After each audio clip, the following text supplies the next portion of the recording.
You too. Father, Son, and the Holy Spirit. Sunday, we rejoice in this day. This is you know, so much energy, so much to talk about in this video. So I'm gonna go as fast as possible. But it's Sunday, 6th week in a row. We're just gonna go facts. Just just limit the emotions, whatever. I'm an emotional guy, whatever. Everyone's got emotions, but facts, spit them as fast as I can.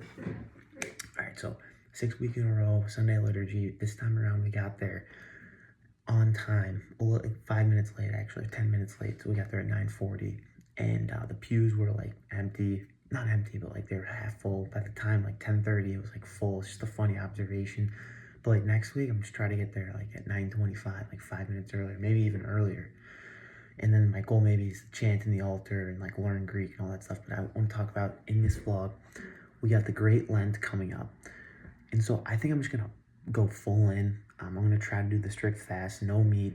And so strict fast in the Orthodox calendar basically is the ritual and the routine, and the reason why is Jesus, he fasted for 40 days. So it's kind of like, before his death and resurrection, celebrate that for Easter. That's coming up in April. But that's the whole idea of the fast. And a strict fast is refraining from meat, fish, oil, wine, and dairy.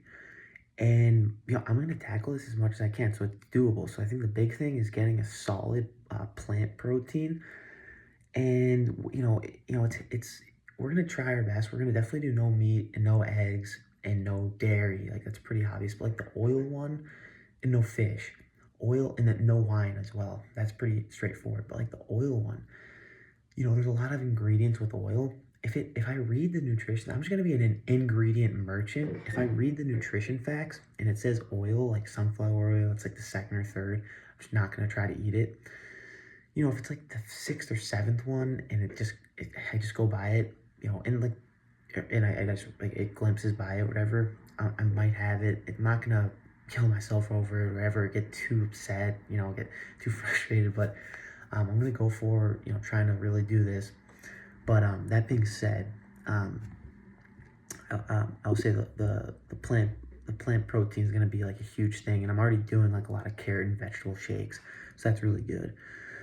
And so like I'm very excited for this, just very, very excited. And like I said, in Luke 4:2, Jesus, like, it's mentioned in the gospel. It's pretty brief. It's a big deal, but it's like just a couple sentences. This is like a chapter, Luke 4, but it says he fasted 40 days, like fought off all the temptations from the devil and all the demons and all that stuff. And it's pretty intense stuff. And definitely like read the Gospels. It's awesome.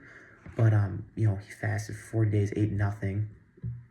So if he can do that, then I think I can eat no the strict fast: meat, fish, oil, wine, and dairy. But anyway, like the liturgy, like I was saying, is I look forward to it. It's like the highlight of the week. It's like the end of the week and beginning of the week. It's just a great way to rejoice. And then like I had a 8-hour shift after my liturgy, but I told both my employers not to schedule me from 9 a.m. to like 12:30, 1 p.m. because I like to go to coffee hour. But yeah, so then like anyway, like I just caught up with a lot of my friends at coffee hour. It's a great community. Like, I highly recommend it. Everyone, I mean, like, I think I like it a lot because we all realize like we're not not perfect. There's not like whatever. I go to the restaurants and I see people that are just as qualities. It's just like normal people. It's just a great group. But it's funny, like, well, yeah, I mean, anyway, I kind of was thinking, like, so one of my buddies, like, asked me, like, what'd you do this week? And I was like, yeah, worked at the restaurants for 50 hours, and then I worked out, like, every day, so I don't really miss any days. I go to the gym, like, every day, and, cut out a lot of extracurriculars, like partying and whatnot, so I have a lot of time.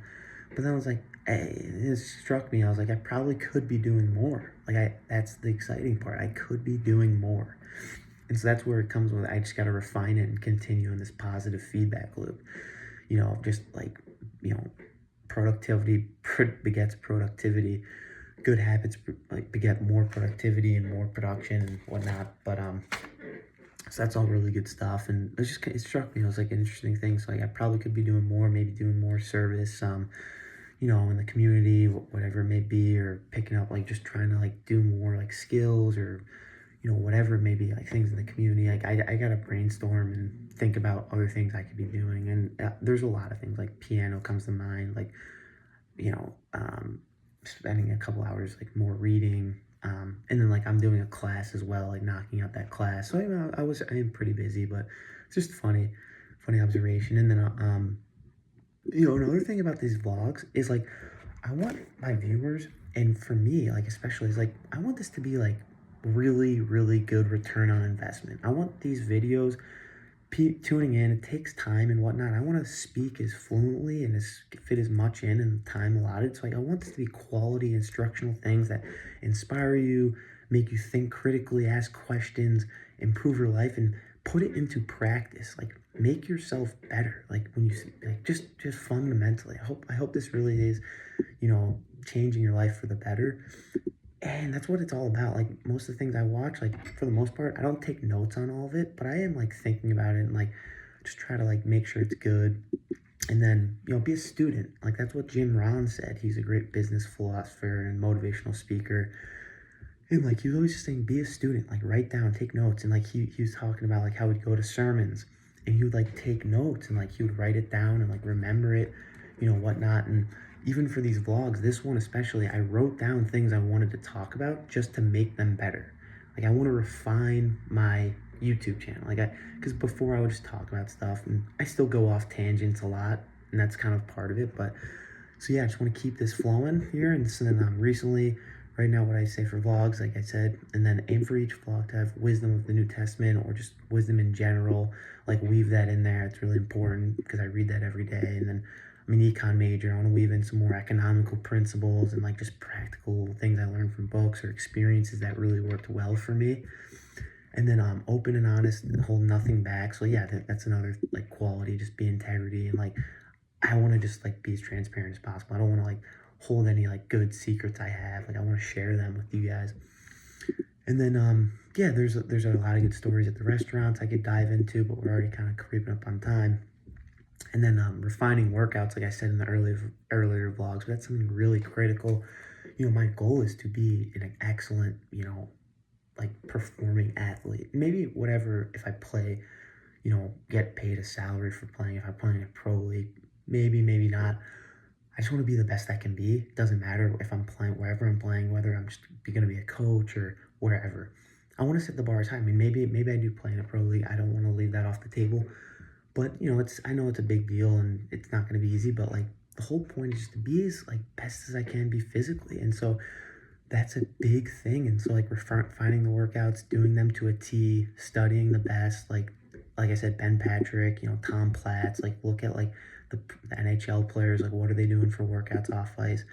And, like, also for me, I have a lot of, adversity, like, with, my body and stuff. Like, my knees don't, it's just a struggle, like, I'd say, like, my whole life, and I'm overcoming it. Like, I know, like, what muscles to work, and, whatever. I don't want to pity myself too much, but, I'm pretty blessed. I mean, my body's very good, so I don't want to be too critical. But anyway, and then, like, then another thing is, like, sleeping, 7 hours a day, whether it's 5 hours at night and then an hour nap and then 2 or 3 20-minute naps, or 7 full hours and no naps, or 6.5 hours and a 30-minute nap. It just doesn't matter, but, like, 7 hours should be the aim.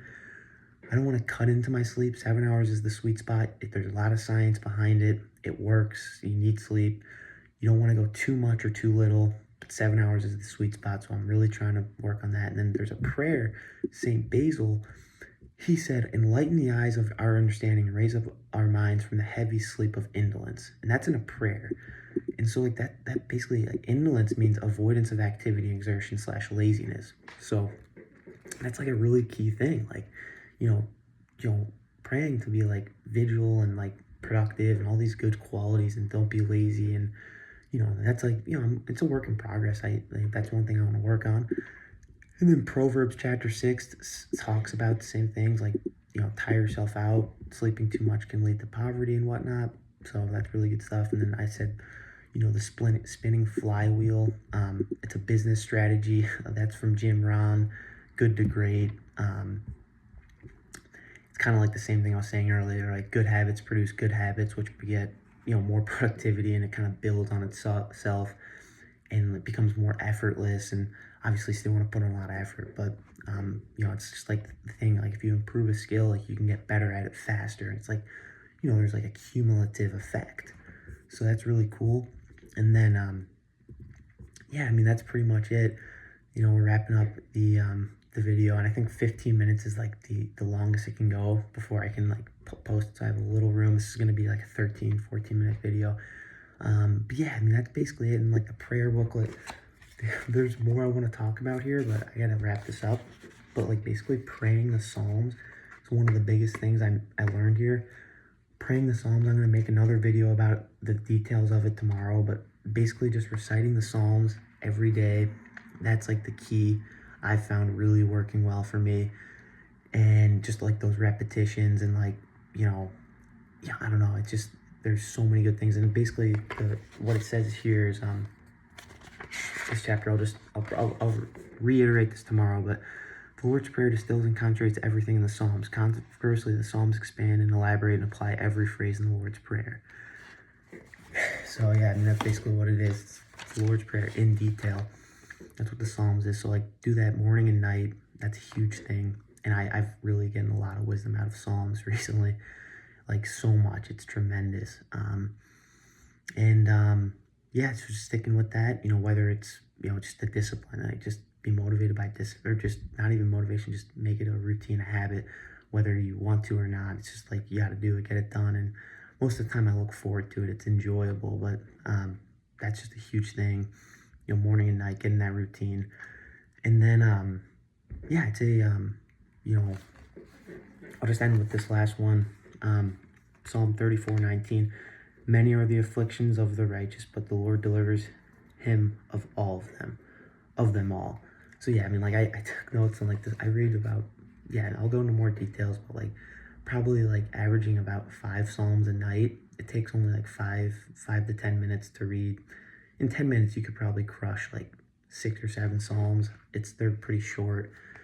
Yeah, you might not want to go too fast. It talks about that in this book, but that's pretty much it. And then just want to crush this apple cider vinegar concoction, and then pretty much, that's the full run of it. And it's been a great day. So just gonna pour this one out.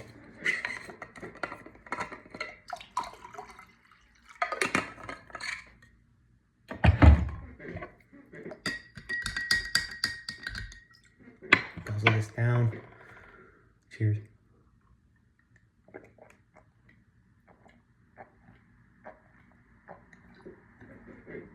Alright, guys. That pretty much wraps it up. And I'd say the most exciting part of it all is how much we can improve. Like, even at the liturgy, like, I want to learn more Greek so I can really absorb the service even more. Like, that's a big one. Like, I want to get better, faster, stronger. I want to learn more prayers in Greek and in English. There's so many things I can improve on, just be more productive, be able to touch more lives, and and improve myself, of course. And there's so many benefits to it. So everybody, God bless, and till next time, take care.